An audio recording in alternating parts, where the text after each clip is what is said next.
ان کے علاقے کا امام بارگاہ تھا، اس میں کوئی مجلس ہو رہی تھی، اور مجمع اتنا زیادہ تھا کہ امام بارگاہ سے نکل کر روڈ میں آ گیا تھا، پوری روڈ بند ہو گئی تھی اور بھر گئی تھی۔ کہتے ہیں کہ میں وہاں سے گزرا، میں نے کسی سے پوچھا کہ کیا بات ہے اتنا رش کیوں ہے آج؟ کہا اس لیے کہ مجلس ہو رہی۔ کہا کہ مجھے پتا ہے مجلس تو ہوتی ہے لیکن اتنا رش؟ کہا ہاں آج خود حسین آئے ہوئے ہیں، آج حسین خود آئے ہوئے ہیں۔ اور یہ واقعہ کئی کتابوں میں نے پڑھا، کئی علماء نے اس کو نقل کیا کہ آج خود حسین آئے ہوئے ہیں۔ بس ایک مرتبہ جب میں نے یہ سنا تو میں نے دیکھا کہ آقا حسین ایک مقام پر بیٹھے ہوئے ہیں مجلس کے۔ میں مجمع کو چیرتا ہوا آگے بڑھا، حسین کے قریب پہنچا، میرے مولا نے مجھے شفقت کی نگاہ سے دیکھا اور کہا کہ اے محدث زادے کیا بات ہے، کچھ پریشان دکھائی دیتے ہو؟ کہا مولا کیا کروں، ایام اضحیٰ شروع ہونے والے ہیں لیکن لگتا ہے کہ اس سال میں پڑھ نہیں پاؤں گا، آپ کی مصیبتیں بیان نہیں کر پاؤں گا۔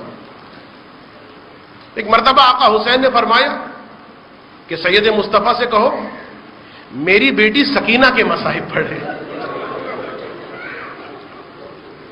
محدث زادے کون ہے؟ واقعا عجیب شخصیت ہے شیخ عباس قمی علیہ الرحمہ صاحب مفاتیح الجنان، بڑی عظیم شخصیت ہے، بڑی قبول ہوئی ہے ان کی کتاب بارگاہ اہل بیت میں مفاتیح الجنان۔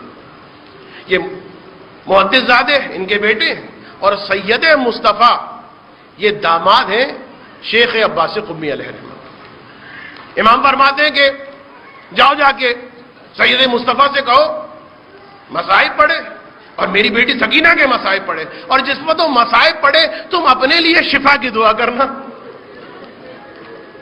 اگر کوئی مریض اس مجمع میں بیٹھا ہوا ہے نا تو جس وقت یہاں کی بات نہیں کہیں بھی اگر سکینہ کے مصائب بیان ہوں توسل کرے سکینہ کی بارگاہ میں، بڑی برکتیں ہیں واقعا، بڑے معجزات ہیں اس بچی کے، حرم کے بڑے معجزات ہیں، کبھی موقع ملا تو بیان کروں گا۔ محدث زادے کہتے ہیں کہ میں اٹھ کے گیا سید مصطفیٰ کے پاس اور کہا کہ آقا حسین فرما رہے ہیں بلند ہو اور سکینہ کے مصائب پڑھو۔ میں اتنا سنا مصطفیٰ سید مصطفیٰ فرماتے ہیں گھبرا کے تم کیا کہہ رہے ہو؟ میں حسین کے سامنے یہ پڑھوں کہ سکینہ کے تماچے لگے؟ میں حسین کے سامنے یہ پڑھوں کہ سکینہ کی گردن میں رسی باندھی گئی؟ میں نہیں پڑھ سکتا۔ محدث زادے نے آقا حسین سے کہا، امام حسین اپنے مقام سے بلند ہوئے، اے سید مصطفیٰ میں تمہیں حکم دے رہا ہوں تم سکینہ کے مصائب پڑھو، سب سننے کے لیے منتظر ہے۔ سکینہ کے مصائب وہ ہیں جو حسین سننا چاہتے ہیں۔ بس ایک مرتبہ سید مصطفیٰ اپنے مقام پر کھڑے ہوئے، سکینہ کے مصائب پڑھنا شروع کیے، یہاں تک کہ ایک مقام پر پہنچے، اشعار پڑھنا شروع کر دیے مصائب کے۔ ایران کا طریقہ یہ ہے کہ صرف نظر نہیں ہوتی، اس کے ساتھ ساتھ اشعار بھی ہوتے ہیں مصائب۔ تو مصائب کے جب اشعار پڑھنا شروع کیے تو اس شعر پر پہنچے کہ جہاں پر سکینہ اب اپنے بابا سے براہ راست مخاطب ہے، اور وہ شعر پڑھا کہ جس میں سکینہ کی وہ مصیبت بیان کی گئی کہ جس کو سمجھنے کے لیے صرف میں آپ کو یہ کہوں گا کہ آپ کے گھر میں اگر 3-4 برس کی بچی تو آپ اپنے ہاتھ کو دیکھیں اور بچی کے رخسار کو دیکھیں۔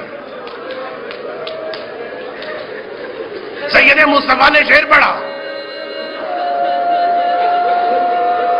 دستے عدو ہے میرے بابا حسین، دستے عدو بزرگ تر از صورت منبود۔ اے بابا جس ظالم نے مجھے تماچے مارے تھے نا اس کا ہاتھ میرے رخسار سے بڑا تھا، یہ ایک سیلی زد کہ لالے ایک گوشے میرا دریز، اس نے جب تماچا مارا ارے بابا اسی وقت میرے کانوں کی بالیاں۔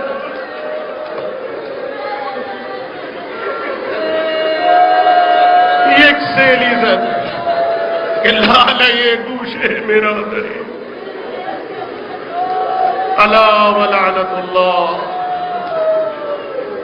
علی قوم الظالمین۔ وسيعلم الذين ظلموا أي منقلب ينقلبون